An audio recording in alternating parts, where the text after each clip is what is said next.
இந்த உலகத்தில் 2 வகையான துன்பங்கள் உண்டுங்கிறார் பெர்னாட் ஷா. நாம் ஆசைப்பட்டது கிடைக்கலன்னா அதனால் வர்ற துன்பம் ஒரு வகை, நாம் ஆசைப்பட்டது கிடைச்சிட்டுதுன்னா அதனால் வர்ற துன்பம் ஒரு வகை. அது எப்படி? ஆசைப்பட்டது கிடைக்கலன்னா துன்பங்கிறது சரி, ஆசைப்பட்டது கிடைச்சிட்டுதுன்னா அது இன்பம் தானே, அது எப்படி துன்பமாகும்? கொஞ்சம் யோசனை பண்ணி பார்த்தா இதை சுலபமாக புரிஞ்சுக்கலாம். இந்த காலத்து அப்பாக்கள் சில பேரை கேட்டு பாருங்கள், அவங்க சொல்லுவாங்க, புள்ள பிறக்கிற வரைக்கும் புள்ள இல்லையே அப்படின்னு கவலைப்பட்டேன், புள்ள பிறந்ததுக்கு அப்புறம் ஐயோ புள்ள பிறந்துட்டானேன்னு கவலைப்பட்டுக்கிட்டு இருக்கிறேன் அப்படிம்பாங்க. இந்த காலத்து அப்பா மட்டும் இல்லை, அந்த காலத்து அப்பாவே இப்படி கவலைப்பட்டார். யார் அவர்னா தசரதர். பிள்ளைகள்லாம் பிறக்கிறதுக்கு ரொம்ப காலத்துக்கு முன்னாடி ஒரு நாள் தசரதர் வேட்டையாடுறதுக்கு போனார். அப்போ காட்டில் எங்கேயோ தூரத்தில் யானை தண்ணி குடிக்கிறது மாதிரி ஒரு சத்தம் கேட்டுது.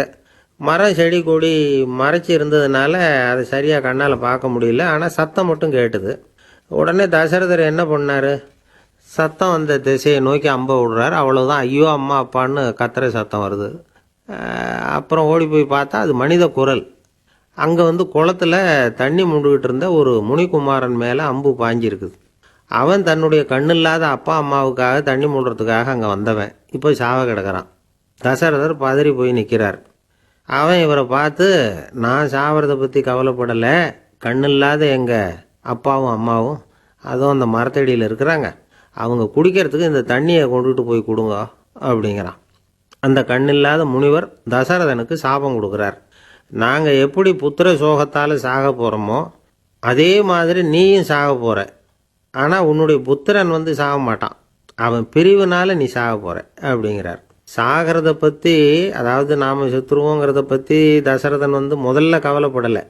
ஏன்னா அப்போ அவருக்கு புள்ள இல்லை. ஆனால் ராமன் பிறந்ததும் எப்போ ராமன் தன்னை விட்டு பிரிவானோ தனக்கு சாவு வருமோ அப்படின்னு யோசிக்க ஆரம்பிக்கிறார்.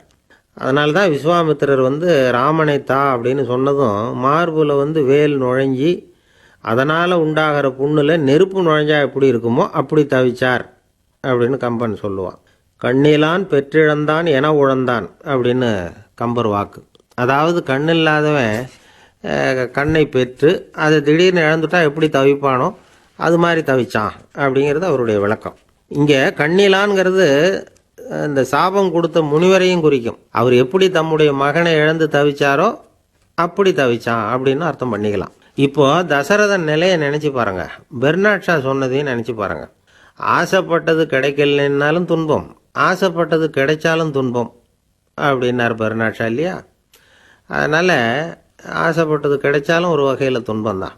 ஒரு திருடன் ஒரு கோவில் வாசலில் ஒரு மரத்தடியில் கையையும் காலையும் உதறிக்கிட்டு வாழ்ன்னு கத்திட்டு கிடக்கிறான். அவனுடைய சிநேகிதன் ஒருத்தன் வந்தான். ஏன்டா இப்படி கத்துறேன்னு கேட்டான்.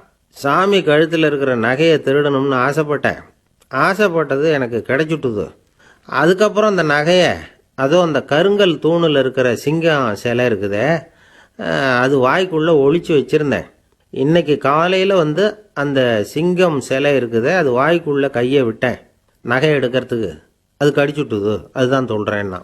கருங்கல் சிலை எப்படிடா கடிக்கும் அப்படின்னு கேட்டான் அவன். கடித்தது அந்த சிலை இல்லை, அது வாய்க்குள்ளே இருந்த ஒரு தேள் அப்படின்னு சொல்லிவிட்டு மறுபடியும் துள்ள ஆரம்பித்தானான் இவன்.